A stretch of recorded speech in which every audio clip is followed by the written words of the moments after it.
박정희 대통령 앞에서 욕을 퍼부은 할머니가 있었습니다.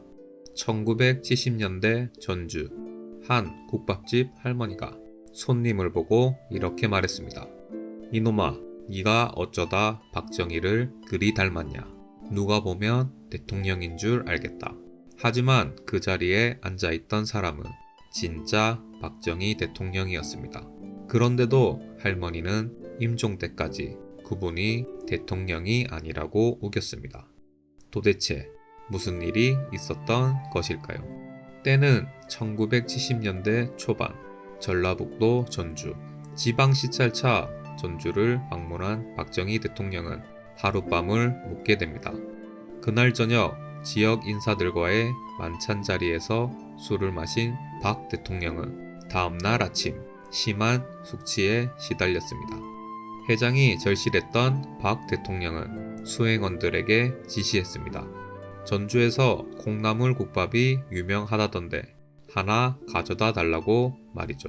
수행원들은 서둘러 전주에서 가장 유명하다는 콩나물 국밥집을 찾았습니다. 바로 그 유명한 삼백집이었습니다. 삼백집은 독특한 원칙을 가진 곳이었습니다. 주인 이봉순 할머니가 하루에 국밥 300그릇만 팔고 문을 닫아버렸기 때문입니다. 아무리 손님이 몰려도 300그릇이 팔리면 오전이라도 가차없이 영업을 종료했습니다. 그래서 사람들은 간판도 없는 이 국밥집을 자연스럽게 삼백집이라고 불렀습니다. 이 할머니에겐 또 다른 별명이 있었습니다. 바로 욕쟁이 할머니. 손님이고 뭐고 가리지 않고 욕설을 퍼붓기로 소문난 분이었습니다.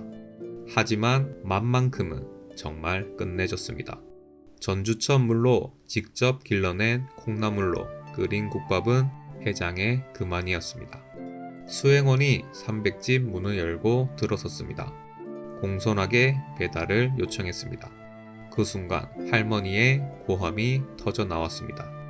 이런 썩을 놈들아, 무슨 배달 소리냐. 먹고 싶으면 와서 처먹든지 말든지 하라는 것이었습니다. 수행원들은 당황했습니다. 대통령께서 기다리고 계신데 이 할머니를 어떻게 설득할 것인가. 결국 빈손으로 돌아갈 수밖에 없었습니다. 조심스럽게 사실을 보고받은 박정희 대통령의 반응은 의외였습니다. 껄껄 웃으며 직접 가보겠다고 했습니다. 대통령의 소탈한 성격이 드러나는 순간이었습니다. 곧이어 박 대통령은 평상복 차림, 와이셔츠만 입은 채로 삼백집을 찾았습니다. 화려한 의전도 경호도 최소한으로 줄인 모습이었습니다. 국밥집에 들어선 박 대통령은 조용히 자리에 앉아 국밥을 주문했습니다. 삼백집의 특징 중 하나는 할머니가 직접 손님들 사이를 돌아다니며 달걀을 하나씩 까서 넣어준다는 것이었습니다. 할머니는 국밥을 먹고 있는 손님들을 둘러보다가 와이셔츠 차림으로 열심히 국밥을 먹는 한 남자를 발견했습니다. 할머니는 그 남자 앞에 섰습니다. 그리고 달걀을 까서 국밥에 넣어주며 한마디 했습니다. 얼씨구 생긴 건 박정희 닮아서 잘도 먹네라고 말이죠. 박 대통령은 놀라지 않고 조용히 국밥을 계속 먹었습니다. 그런데 할머니의 말이 끝나지 않았습니다. 다시 돌아와 박 대통령을 내려다보며 이렇게 쏘아붙였습니다. 이놈아, 어찌 그리 닮았냐. 누가 보면 박정희인 줄 알겠다고 말입니다. 그리고는 달걀을 하나 더 까서 국밥에 넣어주며 덧붙였습니다. 그래도 그놈은 큰일이나 했지. 옛다, 달걀 하나 더 먹어라. 박정희 대통령은 웃음을 참지 못했습니다. 껄껄 웃으며 할머니에게 대답했습니다. 허허, 박정희가 나를 닮은 거지. 어찌 나더러 박정희를 닮았다고 하시오. 하지만 할머니는 단호했습니다. 무슨 소리냐? 너는 그냥 박정희 닮은 놈이라며 끝까지 자신의 주장을 굽히지 않았습니다. 주변에 있던 수행원들과 경호원들은 식은땀을 흘렸지만 정작 박 대통령은 오히려 즐거워하는 표정이었습니다. 서민들의 솔직한 모습, 권위에 굴하지 않는 당당함이 마음에 들었던 것일까요? 국밥을 다 먹고 나서야 할머니는 다른 손님을 통해 그분이 진짜 박정희 대통령이었다는 사실을 전해 들었습니다. 하지만 할머니의 반응은 여전히 똑같았습니다. 아니다, 그놈은 박정희가 아니라는 것이었습니다. 더 놀라운 것은 그 이후였습니다. 할머니는 1972년 세상을 떠날 때까지 그날 국밥집에 온 사람이 박정희 대통령이었다는 사실을 끝내 인정하지 않았습니다. 절대로 박정희가 아니다. 이것이 할머니의 마지막 주장이었습니다. 이 일화는 전주 사람들 사이에서 전설처럼 내려오고 있습니다. 300집은 지금도 전주의 명물로 남아있고 60여 년이 넘는 세월 동안 변함없는 맛을 지키고 있습니다. 프랜차이즈로도 확장되어 전국 여러 곳에서 300집의 콩나물 국밥을 맛볼 수 있게 되었습니다. 당시 박정희 대통령은 전국 곳곳을 돌아다니며 현장을 직접 확인하는 것으로 유명했습니다. 화려한 의전보다는 실질적인 소통을 중요시했던 것이죠. 새벽에 공사 현장을 불시 방문하기도 하고 이렇게 평범한 국밥집에서 서민들과 함께 식사를 하기도 했습니다. 1970년대에는 경제개발이 한창이던 시기였습니다. 고속도로가 건설되고 공단이 들어서고 새마을 운동이 전국적으로 펼쳐지던 때였습니다. 박 대통령은 이 모든 현장을 직접 찾아다녔고 때로는 작업복 차림으로 인부들과 함께 막걸리를 마시기도 했습니다. 이 이야기가 특별한 이유는 무엇일까요?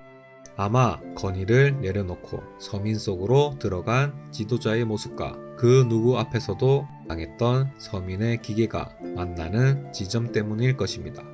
한 나라의 대통령이 욕을 먹고도 웃으며 받아들이고 한 국밥집 할머니가 대통령 앞에서도 자신의 방식을 고집하는 모습. 이것이 바로 그 시대를 살았던 사람들의 진솔한 모습이었습니다. 300집 콩나물 국밥의 맛이 특별했던 이유는 단순히 조리법만이 아니었습니다. 전주천에서 직접 길러낸 콩나물, 새벽같이 끓여낸 진한 육수, 그리고 무엇보다 타협하지 않는 장인 정신이 만들어낸 맛이었습니다. 할머니는 국밥 하나를 팔더라도 자신의 기준에 맞춰 팔았고 그 원칙은 대통령 앞에서도 변하지 않았습니다. 박정희 대통령 역시 이런 장인 정신을 존중했습니다. 국가 경영도 결국 이런 장인 정신이 필요하다고 생각했던 것이죠. 타협하지 않는 품질, 원칙을 지키는 자세, 그것이 바로 나라를 발전시키는 힘이라고 믿었습니다. 그날 300집에서의 만남은 단순한 해프닝이 아니었습니다. 서로 다른 위치에 있었지만 각자의 자리에서 최선을 다하는 두 사람의 만남이었습니다. 대통령은 나라를 위해, 할머니는 국밥 한 그릇을 위해 자신의 모든 것을 쏟아붓고 있었습니다. 할머니가 끝까지 그분이 대통령이 아니라고 우긴 이유는 무엇이었을까요? 어쩌면 할머니에게 대통령은 멀리 있는 존재, 감히 자신의 국밥집에 올 수 없는 존재였을지도 모릅니다. 아니면 평생 누구에게도 굽히지 않고 살아온 할머니의 자존심이었을 수도 있습니다. 어찌됐든 이 일화는 1970년대 대한민국의 한 단면을 보여줍니다. 급격한 경제 성장 속에서도 자신의 원칙을 지키며 살아가던 서민들의 모습, 그리고 그들과 함께 하려 했던 지도자의 모습. 이것이 바로 그 시대를 살았던 사람들이 기억하는 박정희 대통령의 모습입니다. 대통령 앞에서도 욕을 서슴지 않았던 욕쟁이 할머니, 그리고 그 모습을 보고 껄껄 웃으며 달걀을 더 받아 먹었던 박정희 대통령. 이런 인간적인 모습을 여러분들은 어떻게 생각하시나요? 댓글로 여러분의 이야기를 알려주세요. 구독과 좋아요, 알림 설정까지 부탁드립니다. 다음에도 우리가 미처 몰랐던 박정희 대통령의 또 다른 이야기로 찾아뵙겠습니다. 시청해 주셔서 감사합니다.